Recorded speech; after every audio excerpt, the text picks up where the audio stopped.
皆さんこんにちは。今日も最新のウクライナ情勢について、公開情報をコンパクトにまとめて地図を使って、いち早くわかりやすくお届けします。よろしくお願いします。チャンネル登録して通知をオンにすると、動画公開時に連絡が来ます。過去の動画も再生リストから合わせてご覧ください。ウクライナ情勢。ロシアがキーウに侵攻してから945日となりました。まずは全般的な事柄です。ウクライナ軍の参謀本部の最新の発表によると、ロシア軍の損失は、兵士1250名、戦車15両、装甲戦闘車12両、砲74門、多連装ロケット1両、ドローン115機、その他車両86両となっています。戦線全体では、1日で143回の地上戦の報告がありました。ウクライナ情勢に関するニュースを厳選して、簡単にお伝えします。YouTube のチャプター機能で必要なところを見ることもできます。1番目。昨日の動画で、ロシア連邦の来年予算で、国防費が歴史上の最高となる13兆2000億ルーブルになることをお伝えしましたが、ロシアの有名な経済学者のシルヤエフ氏は、この予算について解説し、実行為と評価しました。同氏は、自身の SNS で長文と動画を投稿し、今後ロシアで起きることを説明しました。同氏は、まず、10月にロシア中央銀行がさらなる利上げを行うだろうと説明し、現在 19% のロシアの政策金利が引き上げられると予測しました。しかし、戦費の支出が続く以上、インフレはそれで収まることはなく、人々の預金が目減りし、経済は停滞する一方、住宅ローンや企業の借り入れの返済が増加することで困難な状況が以前よりも早く訪れると指摘しました。また、石油収入をプールしていた国民福祉基金には4兆ルーブルしか残らず、これは使い果たされると指摘し、来年前半は最後の穏やかな数ヶ月となり、後半からは財政危機が本格化し、インフレは制御不能となる。しかし、テレビでは、すべてがうまくいっていると伝えていることだろうと説明しました。2番目。モスクワ航空宇宙軍のアネンコフ司令官が、モスクワ郊外の森林で死亡しているのが発見され、近くには、ウォッカの瓶が3つと薬の瓶が転がっていて、家族宛てのメモもあったとのことです。記事によると、最近、アネンコフ司令官はひどく落ち込んでいて、休みがなく、上司からの犯罪的な命令も、その原因となった可能性があるとしています。記事では、同氏は、ウクライナ戦争で起きた航空宇宙軍内部の混乱と無秩序に抵抗しようとしていたとのことです。3番目。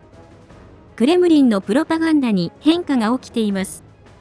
宣伝活動家のソロビヨフは、ロシア国営テレビで、プーチン大統領の辞任を示唆しました。それによると、間違ったものは排除されなければならない。我々は、猫の毛の色は気にしないが、猫はネズミを捕まえなければ役に立たない。特別軍事作戦の話をすれば、3年経っても計画通りに進まなかった。最高司令官が辞任する必要がある場合でも、偉大なロシアの歴史で得たものが最大限に生かされると語り、はじめ、周囲は、神妙に聞いた後、同意を示す様子を示しました。このような番組は、クレムリンの意向に沿った内容で仕立てられていることから、ロシア国内で、プーチン大統領の影響力が弱まったことを意味します。4番目。ロシアの貨物船ルビー号が故障し、付近の港は入港を断り、船は漂流しています。この船は、8月にムンマルスクを出港し、2万トンの硝石を運んでいましたが、途中で嵐に遭遇し、舵が故障して操縦不能になりました。船は修理のため、ノルウェー、リトアニア、スウェーデン、マルタに寄港しようとしましたが、爆発性の積み荷のために全て断られているとのことです。過去には、同様の積み荷でベイルートの港が吹き飛ぶ大爆発が起きたことがあり、専門家によると、2万トンの積み荷が爆発した場合、その威力は、広島長崎で起きた核爆発に匹敵するとのことです。それでは、各地域の戦況です。戦況の変化のあるところを中心にお伝えします。その変化は、大画面でフルスクリーン表示にしていただくと、日付とともに追いかけることができます。説明にあたり、海外での出来事を参考に、ルジアンやルシアン軍など YouTube 用に最適化した表現でお送りしますのでご了承ください。北東部クルスク方面、ハルキウ方面。8月6日にウクライナ軍がクルスクに侵攻してから49日となりました。クルスク方面。作戦に影響を与えるクルスクの天気は晴れ。最低気温10度、最高気温24度。今日の天気予報も晴れとなっています。この方面のルシアン軍は遅くとも10月中旬までにクルスクからウクライナ軍を追い出すようクレムリンから命令を受けています。ルシアン軍の反撃がもう間近に予想されていますが、ウクライナ軍が先制攻撃を行っています。グルジボ方面。この方面でウクライナ軍は昨日に引き続き攻撃を仕掛けました。1番目。昨日の動画でレオパルド2が前進したとお伝えしたベセロへの東の境界森林では、4両の歩兵戦闘車が境界森林を突破し、東に前進しました。ご覧いただいているのはルシアン軍のもので、昨日お伝えしたのと同じ場所で煙幕を張って境界森林を突破している車両の様子となっています。その範囲をウクライナ軍が占領したとして戦況図を更新しました。面積は5平方キロほどになります。それ以外には双方の活動に目立ったものはなく、戦況図に変化のある情報はありませんでした。ハルキウ方面。この方面でルシアン軍は2回攻撃を行いましたが、これらの攻撃はウクライナ軍が撃退しました。ボフチャンスク方面。この方面では、ウクライナ軍は掃討作戦を行い、ルシアン軍を排除しました。そのうち、昨日の動画でもお伝えしたボフチャンスクの骨材工場では、ウクライナ軍が突入しました。接近戦で白兵戦にもなり、激しい戦闘が行われましたが、ウクライナ軍が残党を排除し、奪還しました。ご覧いただいているのは、ウクライナ国防省主要情報総局のもので、工場の様子となっています。コメントでは、ルシアン軍は勝利の象徴として、この施設を利用しようとしたため、排除したと記しています。こちらは、すでにウクライナ軍の奪還地として表示していますので、戦況図に変更はありません。それ以外について、この方面で戦況図に影響のある情報はなく、ルシアン軍は引き続きボフチャンスク市街地で北側の一部を占領しています。北東部ルハンスク州方面。東部チャシフヤール方面。クピャンスクからチャシフヤール方面の戦況についてお伝えします。この方面でルジアンは、クピャンスク方面で7回、スバトベクレミンナ戦で19回、シベルスク周辺は1回、チャシフヤール周辺で5回、トレツクの方向に15回攻撃を行いました。トレツク方面。この方面では、わずかにルシアン軍が前進しました。1番目。そのうち、ピブニチネでは、位置情報付きの映像によると、地図で示した建物で、ウクライナ軍のドローンが活動し、この場所にルジアンがいることが確認できます。ご覧いただいているのは、ウクライナ軍の第28機械化旅団のもので、地図の場所の様子となっています。この場所までルシアン軍が占領したとして、戦況図を更新しました。2番目。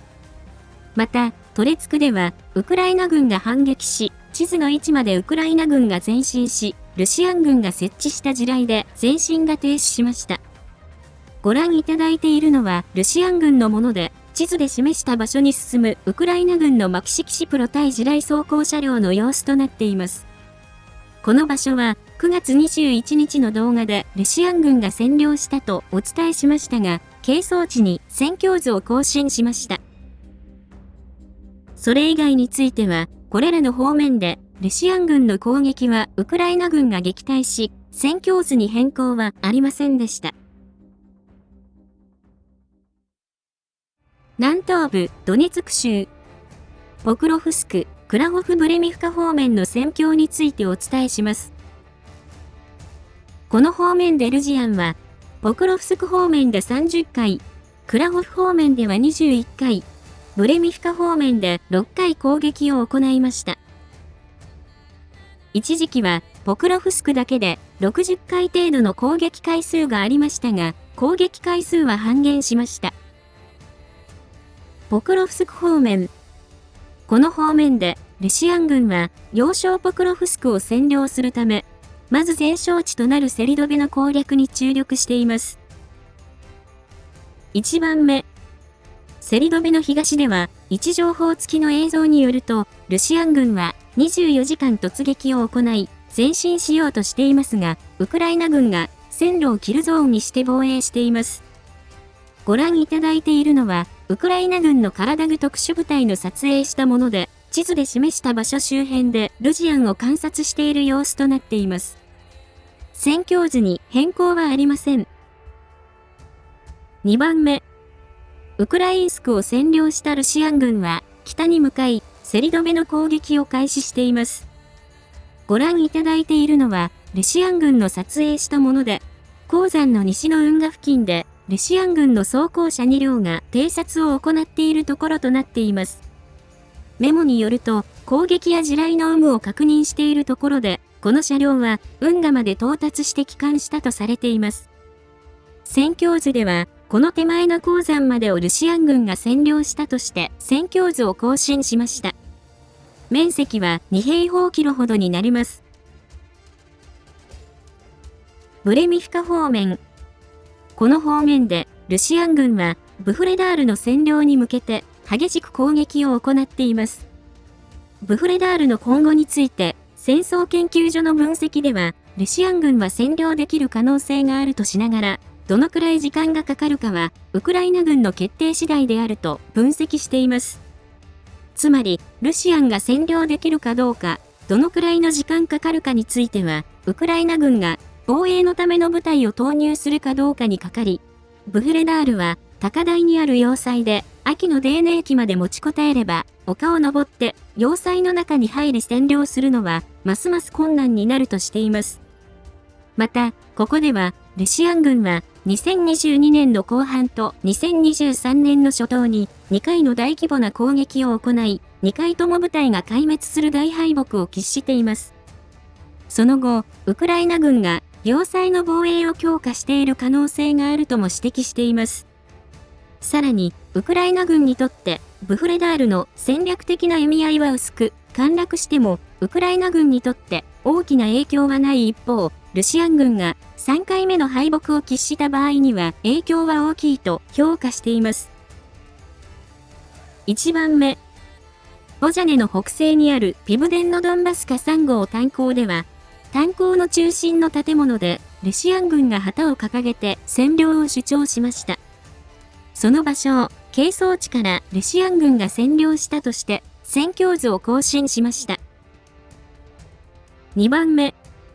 位置情報付きの映像によると、ロシア軍は、ブフレダールに多連装ロケットを撃ち込んで、ウクライナ軍の動きを牽制し、その後、南東から小規模の突撃兵が正面突撃を行いました。この攻撃は続行中となっていますが、ウクライナ側に近い情報では、ルジアンは撃退されたと伝えています。ご覧いただいているのは、ロシアン側のもので、ブフレダールの市街地の様子となっています。戦況図に変更はありません。後方地域。1番目。ウクライナ国境に近いロストフのカメンスキーでロケット用燃料を生産する工場がウクライナ軍により攻撃されたとの情報があります。攻撃はネプチューンミサイル2発により行われ、火災が発生したとの情報がありますが、今のところ映像などはありません。2番目。また、ロストフのタガンログでは、工場地帯の上空で防空が作動し、当局は無人機が撃墜されたと主張しています。一方、映像では、ドローンが突っ込んでいるところが確認でき、建物の屋根と車4台が消失した情報がありました。しかし、その後破片などから、ロシア軍の偵察用ドローンをロシア軍が撃墜したことが判明しました。ちなみに、この偵察用のオリオンドローンは、1機15億円する大型ドローンとなっています。南部ザポリージャ州、南部ヘルソン州。この方面で、ルジアンはザポリージャ方面で1回、ドニプロ川の三角地帯では攻撃の報告はなく、この攻撃はウクライナ軍が撃退し、戦況図に変更はありませんでした。その他、最初のニュースでお伝えしたロシア国防費について、様々な敗北の声が寄せられていますので、3つ紹介すると、まず、ロシア軍事ブロガーのカラシニコフは、我々は敗北の声で打ちひしがれている。これは政治の危機であり、ロシア連邦の崩壊であり、このような指導者の下で戦争に勝つことは不可能であると断言しました。また、ウクライナ軍の少佐で、外交官、インフラ大臣を務めたオメリャン氏は、そのニュースを聞いて安心した。ロシアは、勝利するための戦争資源がないことが明らかになった。今年末には、ロシアに大きな問題が発生し、来年は加速度的に大きくなるだろうと評価しました。さらに、ロシア軍の上級大将で、退役後も、ロシア国防省に強い影響力を持っているイワショフ将軍は、ウクライナ戦争はもはや勝ち負けではなく、ロシア最高指導部にとってビジネスとなった。指導部は、この戦争で3兆5000億ルーブルを吸い上げた。これは、裏切り以外の何者でもなく、ロシアは数州の国に分裂することだろうと述べ、最初からロシアを崩壊させるために仕組まれた計画だったと説明しました。今日は以上です。戦況の分析やニュースの感想、最新情報など、ぜひコメント欄にお寄せください。最後に、視聴者様にお願いがあります。このチャンネルにはサブチャンネルがあります。また、関連する Twitter、ノート、Telegram、ニコニコ動画があります。ニコニコ動画では、YouTube から削除した過去の動画を順次掲載しています。普段は、このチャンネルで発信していますが、他の例を見ますと、何かあった時は、これらのメディアで視聴者様にお知らせすることがあるかもしれませんので、ぜひ、どれか一つでもチャンネル登録、フォローの方をお願いします。リンクは概要欄にあります。ご視聴いただきありがとうございました。